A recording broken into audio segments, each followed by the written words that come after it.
رزق میں برکت کا ایک بہت بڑا ذریعہ شکر ہے۔ ارشاد فرمایا لَإِن شَكَرْتُمْ لَأَزِيدَنَّكُمْ، اگر تم شکر کرو گے وہ تمہیں اور زیادہ عطا کرے گا، اور اگر تم شکر نہیں کرو گے وَلَئِن كَفَرْتُمْ، کفران نعمت کرو گے، إِنَّ عَذَابِي لَشَدِيدٌ، تو پھر میرا عذاب بڑا سخت ہے۔ رزق کے اضافے کا ایک اور بہت بڑا سبب انفاق فی سبیل اللہ ہے۔ اللہ فرماتا ہے جو تم خرچ کرتے ہو تو جو چیز تم نے نکال دی اس کی جگہ اللہ تمہیں اور عطا کر دیتا ہے۔ بعض کا ہمارا یہ ہوتا ہے کہ کوئی آدمی مالی بحران میں آ گیا تو وہ کرتا کیا ہے کہ جو راہ خدا میں دینے کا کھاتا تھا پہلے اسے کلوز کرتا ہے، یہ فلاں مدرسے کو دیتے ہو یہ بھی بند کر دو، یہ مسجد کو دیتے ہو یہ بھی بند کر دو، یہ فلاں غریب کو دیتے ہو یہ بھی بند کرو، حالات ٹائٹ ہو گئے ہیں۔ لیکن 5 گاڑیاں ہیں تو 2 گاڑیوں پہ گزارا کر لیا جائے، پیٹرول بچے، یہ نہیں ہو سکتا۔ گھر کے لچھن وہی ہیں لیکن بند کہاں سے کیا؟ جہاں سے رزق آنا تھا۔ ہمیں تو یہ حکم دیا ہے جب رزق تنگ ہونے لگے صدقہ دے کے رب سے کاروبار کر لو، صدقے سے تمہارے رزق میں اضافہ ہوگا۔ یہ رب کا وعدہ ہے اور اللہ کے وعدے جھوٹے نہیں ہو سکتے۔ رزق کی برکت کا ایک اور بہت بڑا ذریعہ النکاح ہے۔ فرمایا اگر تم نکاح کرو گے تم فقیر ہو وہ تمہیں غنی کر دے گا۔ لوگ کہتے ہیں بچہ پیروں پہ کھڑا ہو لے تو پھر نکاح کریں گے، اللہ کہتا ہے تم نکاح کرو ہم پیروں پہ کھڑا کر دیں گے۔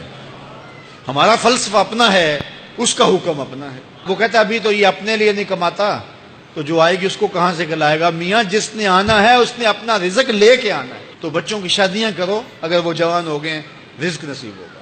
اپنے اہل خانہ کو نماز کے حکم دینے سے رزق بڑھتا ہے، کیونکہ جو صبح کا وقت ہوتا ہے یہ رزق کے بٹنے کا وقت ہوتا ہے، اور جس گھر میں صبح کے وقت لوگ سوئے ہوئے ہوتے ہیں وہاں بے برکتیاں ہوتی ہیں۔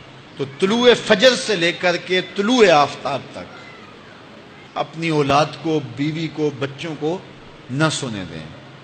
اس وقت رزق بٹنے کے لمحے ہوتے ہیں۔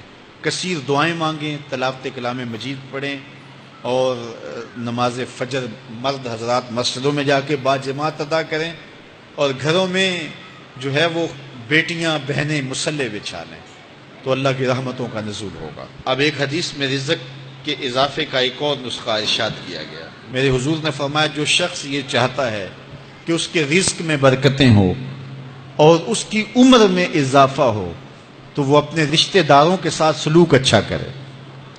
رشتہ داروں کے ساتھ اگر اچھا سلوک کرو گے تو پھر تمہارے رزق میں برکت ہو۔ غریب ہیں تو ان کی مدد کرو، ان کی بیٹیوں کی شادیاں اپنے ذمے لے لو اگر اللہ نے آپ کو وسعت دی ہے، ان کی پریشانیاں بانٹ لو، ان کا قرضہ ہے تو اتارنے کی کوشش کرو، ان کو مشکلات سے نکالنے کی کوشش کرو۔ تم ان کو مشکلات سے نکالو گے اللہ تمہیں مشکلوں سے نکالے گا۔ تمہارے رزق میں بھی برکتیں ہوگی اور تمہارے مال میں بھی برکتیں ہوں۔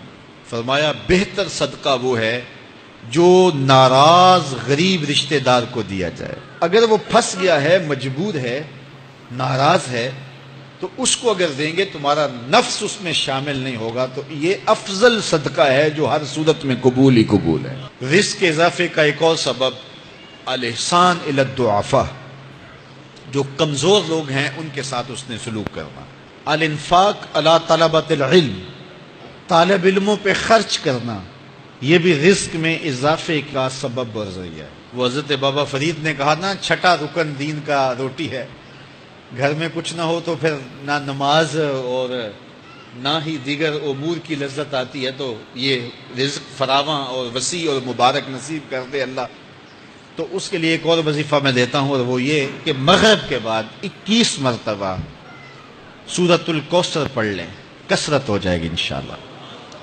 اول خدوشی پڑھ لیں، 5-7 منٹ لگتے ہوں گے، تو سورہ کوثر 21 مرتبہ روزانہ مغرب کی نماز کے بعد پڑھیں۔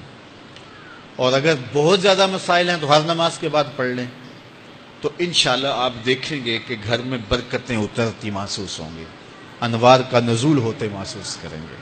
تو یہ وہ رزق کے اسباب ہیں، اگر ہم اختیار کر لیں تو ہم اللہ کی خاص رحمتوں کے حقدار ہوں گے۔ اللہ ہم سب کو رزق کے حل